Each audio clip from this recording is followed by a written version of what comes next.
Olá, sejam todos bem-vindos a mais uma live ao vivo diário aí, pessoal, tudo bem? Vocês estiverem me vendo bem, me ouvindo bem, me avisem aí através dos comentários, beleza? Como é que vocês estão aí? Tá tudo bem? Beleza, vou também mais uma segundona ao vivo novamente aqui com as nossas lives. E aí, pessoal, beleza? Maravilha, eu tava aqui arrumando aqui a salinha aqui, que tava meio bagunçada, trouxe os negócios pra cá, mas beleza. E aí, pessoal, tranquilo?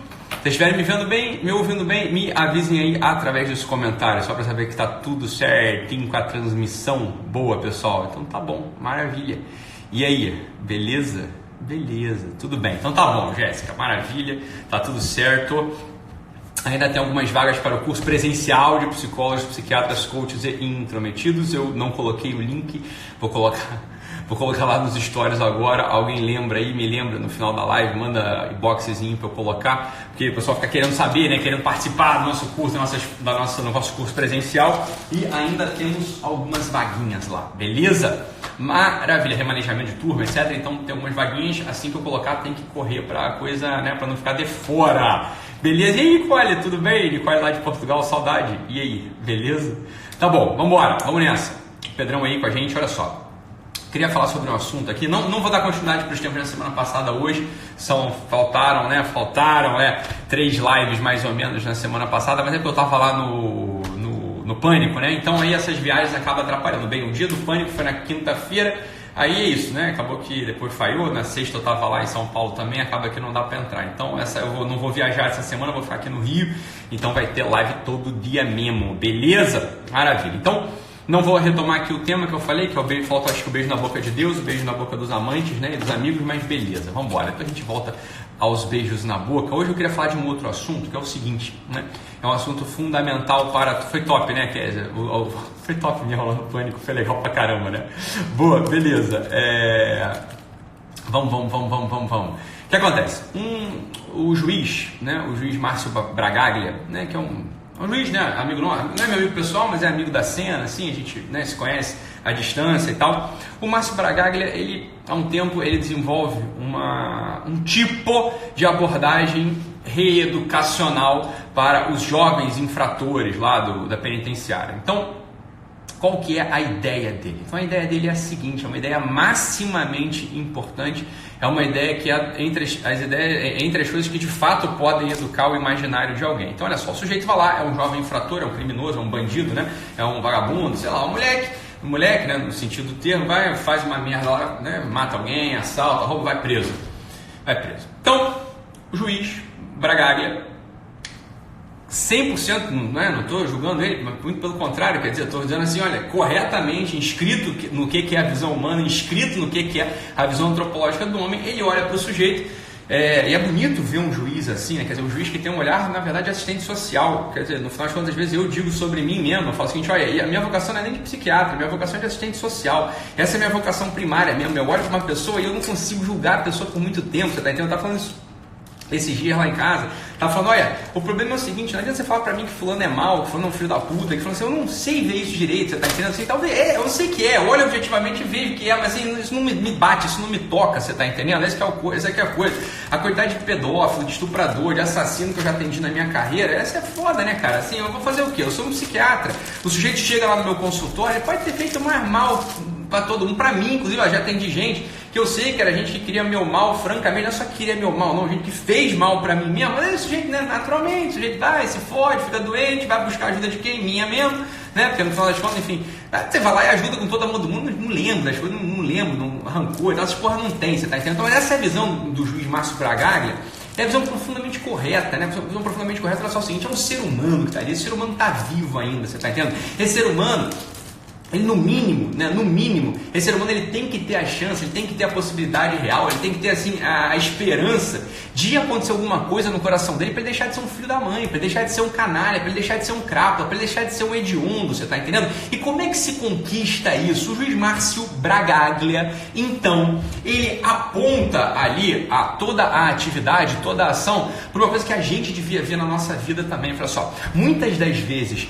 a nossa incapacidade entender uma situação, a nossa incapacidade de entender o que as pessoas estão fazendo, nossos pais, nossos amigos, nossos filhos, as pessoas que, sei lá, às vezes a gente considera como amigos e a gente não entende por que ele fez aquilo, né? A gente começa a reagir para cima daquela pessoa de modo virulento, de modo furibundo e achando que está fazendo o maior bem do mundo para aquela outra pessoa. Veja, isso é falta de capacidade imaginativa. Esse é um dos sinônimos, no final das contas, para burrice, né? Para burrice. Então, o que é esse fenômeno franco, né, da burrice? O fenômeno franco da burrice. Olha só, a burrice ela tem vários elementos. Ela pode ter um elemento cognitivo, de uma lesão mesmo, não entra na cabeça da pessoa, mas em regra, a maior parte das pessoas não é assim. Na maior parte das pessoas não é assim que funciona. Olha só como é que funciona. Imagina que você é uma pessoa que você começou a notar que você é chata, né? Você é chato, você não entende os outros, você está sempre ou julgando aos demais, ou está sempre se colocando ali como o sujeito, né, que é a referência de tudo. Então imagina só que você vai sair com um grupo de amigos, de amigas, imagina só, uma coisa bem concreta, bem óbvia para a gente entender o trabalho do juiz Márcio Bragaglia, para a gente entender a lesão da inteligência, para a gente entender porque algumas pessoas ficam burras e começam a atacar as outras. Você vê que o fenômeno é francamente a burrice, né? O ataque muitas vezes, a incapacidade de compreensão muitas vezes, é simplesmente burrice, né? Então essa que é a coisa. Você às vezes está indo lá almoçar com um grupo de amigas e aí você nota, das duas uma, que você ou não consegue entrar muito no papo, você está sempre na periferia do papo, você está sempre na periferia da conversa e você começa a achar, né? Você começa a achar que elas não gostam de você começa a achar que você não é muito interessante, você começa a ficar analisando tudo em função de você mesma, você começa a imaginar mil coisas, né? Você começa a imaginar que elas não gostam de você começa a imaginar que elas estão com inveja de você, isso muitas vezes acontece, você começa a imaginar, sei lá, 1 trilhão de coisas. Deixa eu te dizer da onde vem esse movimento. Esse movimento, ele vem da tua incapacidade de imaginar. Ele vem da incapacidade de você conseguir, com a tua cacholinha, com a tua cabecinha, ampliar as referências e dentro de uma situação você começar a entender as várias possibilidades. Por que será que aquela pessoa está agindo assim? Por que será que aquela outra pessoa pensa do tal modo? Por que será que o sujeito... Você está entendendo? Então essa aqui é a coisa, olha só, a verdade é essa. Então olha só, imagina só que chega um sujeito lá no meu consultório, né? E um caso concreto que eu atendi, um sujeito que abusou da filha, a filha, né, era novinha e ele abusou da filha desde muito novinha até a adolescência da filha. Uma pessoa acabou descobrindo, essa coisa veio à tona, etc, etc. Esse crápula, né, esse sujeito hediondo, esse canalha, tudo isso, né, a gente não vai passar a mão na cabeça dele. Esse sujeito, não é verdade? Foi pego, né, não foi flagrante, então, né, não foi preso na hora. Uma pessoa da família dele levou até, né, a ele me procurar no consultório, ele me procurou. Eu francamente confesso que o meu primeiro movimento foi um movimento de... Falei, cara, não consigo atender esse cara, né? Mas o movimento imediatamente seguinte foi o seguinte, olha, se esse filho da puta, né, não vai contar com a ajuda, não vai contar com o meu amor, você tá entendendo? Ele vai contar com o amor de quem? Vai contar com a ajuda de quem? Afinal de contas, é uma alma vivente ainda, esse sujeito ainda tá vivo, esse sujeito ainda precisa se arrepender, precisa, sei lá, se converter, esse sujeito ele precisa entender a merda que ele fez, pedir perdão, sei lá, voltar para aquilo, né, que é propriamente o centro da vida humana, o centro do espírito humano. Veja, é a capacidade de imaginação que tem que ir em jogo, é a capacidade de imaginação, você tá entendendo? Essa é a capacidade de imaginação, você vai lá e imagina uma série de vidas possíveis, uma série de possibilidades. Você imagina as possibilidades, né? De realmente as possibilidades de conversão, as possibilidades de contrição, as possibilidades de arrependimento, as possibilidades, sei lá, é um ato, você está entendendo? Que muitos não tem por quê? Porque não tem capacidade imaginativa, não conseguem imaginar. Então, o sujeito que não consegue imaginar, ele se torna naturalmente, necessariamente, um sujeito agressivo com o indivíduo, agressivo com a pessoa. Em geral, os sujeitos burros, os sujeitos que não têm capacidade de imaginar, eles são sujeitos que são agressivos com uma pessoa e são umas docinhas, são umas fofinhas, são uns covardinhos diante de situações de macro, diante de situações que realmente são situações que você tem que atacar, você tem que jogar toda a tua energia, toda a tua ira, toda a tua virulência, por exemplo, para esquemas de pecado, por exemplo, para esquemas de opressão, para esquemas de tirania. Os sujeitos burros, eles veem uma pessoa, eles vão lá e querem atacar, eles pegam uma coisinha que a pessoa disse, uma coisinha que a pessoa pensou, uma coisinha que a pessoa falou, e aí vão lá e espremem aquilo com uma mordacidade intensidade, né? Quase com um deleite obsessivo. Por quê? Não é porque é má, as pessoas não têm capacidade para ser má, você não tem capacidade para ser mal, você é só um coitadinho, você é um fraquinho, você é um fracotinho, mas você é um burrinho mesmo, é uma burriquinha. Então, muitos de nós somos assim. Isso é sintoma, no final de contas, de burrice. É sintoma do sujeito que não tem o quadro de referências na cabeça, Aqui o Ícaro dizendo, é claro que Aristóteles falou, imaginação é inteligência. Um sujeito, por exemplo, que fica muito, o sujeito que fica muito encarcerado em conversas academicistas, fica muito tempo na academia, né? Academia que eu digo não de musculação, a musculação é até melhor, né? Fica muito tempo em universidade, ali estudando, né, psicologia, estudando teologia, estudando filosofia. A pessoa, ela começa a se adequar só a um tipo de linguagem lógica, que é uma linguagem muito fraca, uma linguagem que não dá conta de observar a realidade. A realidade ela se observa com os olhos, você está entendendo? Com os olhos. E ela é toda matizada. Esses sujeitos muito acadêmicos, sujeitos muito academicistas, eles são francamente burros. E não, você tem que cuidar deles, com pena, né? Com cuidado. Você não adianta nem ficar batendo, senão esses sujeitos eles saem da tomada e eles ficam chorando pelos cantos. Coitados, são uns coitadinhos, né? Então, o que é que o juiz Márcio Bragaglia fez com aqueles presos, com aqueles jovens infratores, com aqueles bandidos, delinquentes? Ele submeteu esses sujeitos, né? Ofereceu esses sujeitos a leitura guiada de clássicos, a leitura guiada de romances, de histórias de ficção. Por quê? Porque quando o sujeito ele lê ficção, quando o sujeito ele lê romance, quando alguém explica isso para ele, olha só, mais possibilidades humanas aparecem na cabeça dele. O sujeito ele não lida, olha aqui que esse que é o ponto central da história, isso que é a maravilha da história. Ele não lida apenas com aquele impulsozinho, ele não lida apenas com aquela energiazinha imediata, aquela coceirinha imediata. Ai, acho que ele me ofendeu, acho que ele foi contra tal coisa, acho que não sei o que, pá! Aí você fala e bate, né? Isso é uma bobeira. Um sujeito, por exemplo, um presidiário desse, um jovem infrator desse aí, um bandido desse, que leu, por exemplo, Dostoiévski, que leu Tolstói, um sujeito desse que ouviu música clássica, é um sujeito que se torna muito mais inteligente do que muitas vezes muitos sacerdotes que não têm um conhecimento humano. O sujeito não tem conhecimento humano nenhum, tem só doutrina, tem só lógica na cabeça e começa a querer julgar tudo a partir de abstrações, jamais olhando para o caso concreto. Um sujeito, ao contrário, que se aventura na arte, que se aventura na arte literária ou na arte da sétima arte, o cinema pra gente é fundamental. Eu inclusive quero começar a comentar filme, estava falando isso com a minha irmã esse final de semana, começar a comentar filme, isso é fundamental. Por quê? Porque a gente vai olhar, né, muitas vezes para uma situação humana que não se apresenta pra gente habitualmente, então a gente vai olhar para essa situação humana a partir da arte, a gente vai olhar para a situação humana a partir de um filme, a partir, né, de um gênero literário escrito, e aquilo vai entrar no nosso peito, entrar no nosso coração.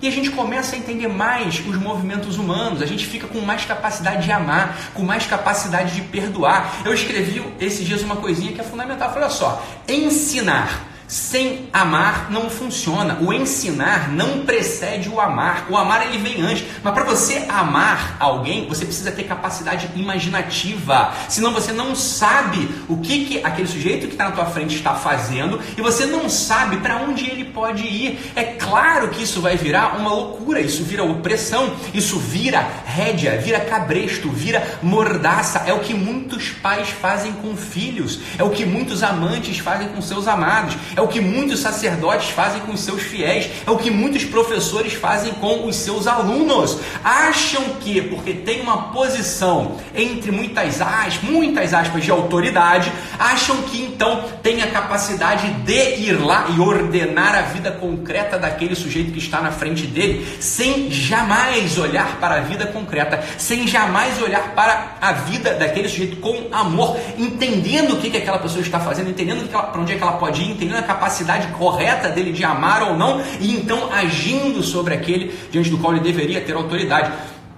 A grande crise pedagógica do nosso tempo, sobretudo nas famílias entre pais e mães, vem daí. Nós somos de uma geração burra, somos de uma geração que não tem a capacidade de imaginar, somos de uma geração perdida intelectualmente. Por quê? Ou porque realmente não está prestando atenção em nada, ou porque está apegada a jargões, seja jargões, né, sociais, vulgares, seja jargões acadêmicos ou teológicos. Nada disso funciona sem um olhar de amor anterior, sem um olhar de amor que não vem de outro lugar, senão a capacidade de imaginar. Esse que é o ponto central da história. Não dá, olha só, preste atenção, a vida espiritual sozinha não dá conta de fazer isso com ninguém. Preste atenção, o convívio bruto, ordinário, não dá conta de fazer isso com ninguém. É necessário um treino na capacidade imaginativa. Como você vai poder saber? É isso aqui, Sabrina, muito bom. Como ensinar algo que você não sabe, que você não vivenciou? Só tem um jeito, olhando para a arte. Essa é a função da arte, Sabrina, você está entendendo? Essa é a função da arte. Porque se você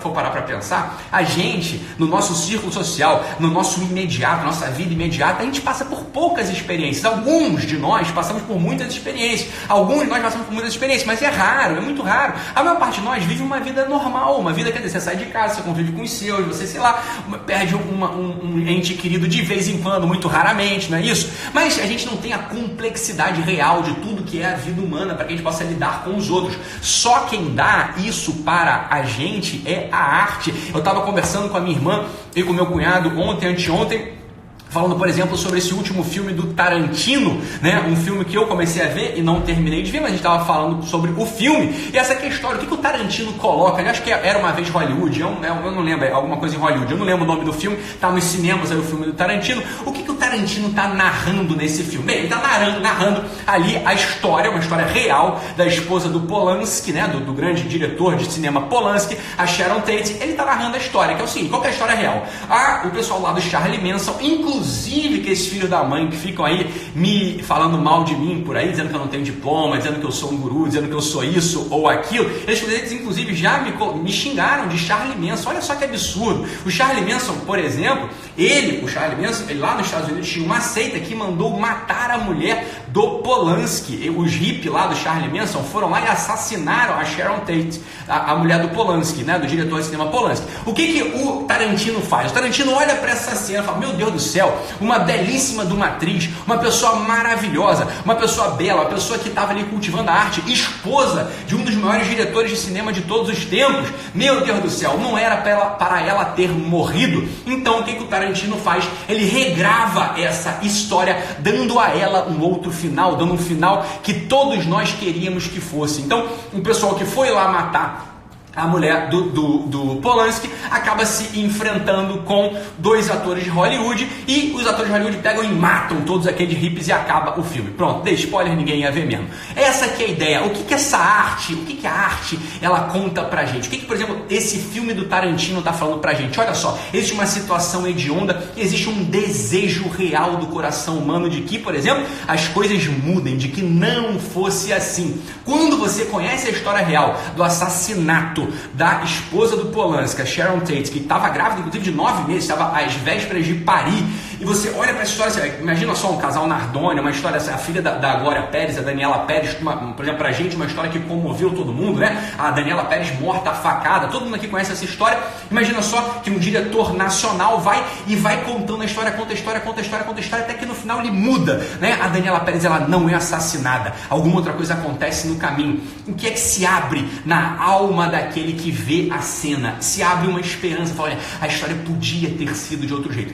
Essa é a função da arte, abrir no nosso peito percepções que estavam fechadas. Mas é claro que é isso que torna o sujeito mais inteligente. Quando você começar a notar que você entra numa roda de amigos e não é o cara mais engraçado, você não acrescenta nada, você fica meio perdido, você fica meio viajando, ninguém olha pra tua cara, ninguém conta muito contigo. Quando você começa a notar que a tua vida em família ela tá um saco, é briga pra tudo quanto é lado, você não entende o que teu filho tá fazendo, você não entende o que teu marido tá fazendo, você não entende o que as pessoas ao teu redor estão fazendo, você pode ter certeza, você é burro, você está burro por um tempo, você está meio burrinho, você está burro no seguinte sentido, você está com o imaginário limitado, o teu repertório de imaginação é baixíssimo. Então você não entende o que é que está acontecendo. Perfeito, Ju.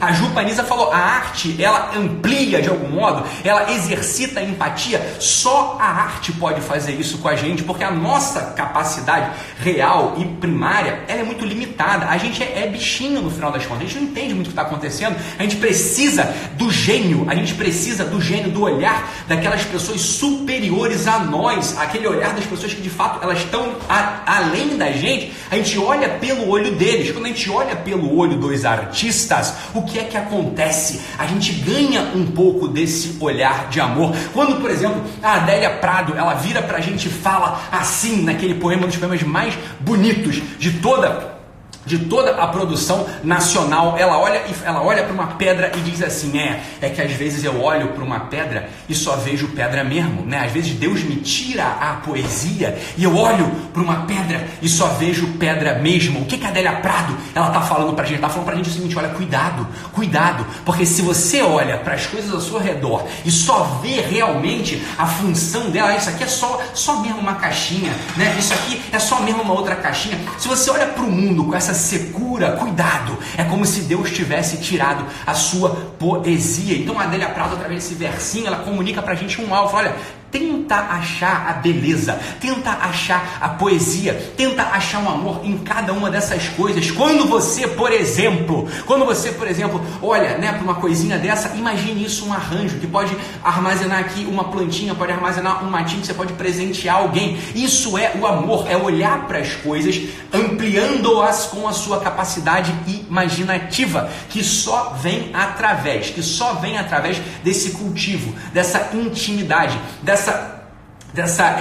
como é que é o nome? Eu ia falar, quer dizer, dessa intimidade mesmo, dessa intimidade com a arte. É só através desse convívio de coração a coração que a gente consegue se tornar então mais inteligente. A gente se torna menos burro, portanto, a gente julga menos, a gente ofende menos, a gente agride menos a pessoa. Você está entendendo? Porque esse é o ponto central da história. As grandes estruturas,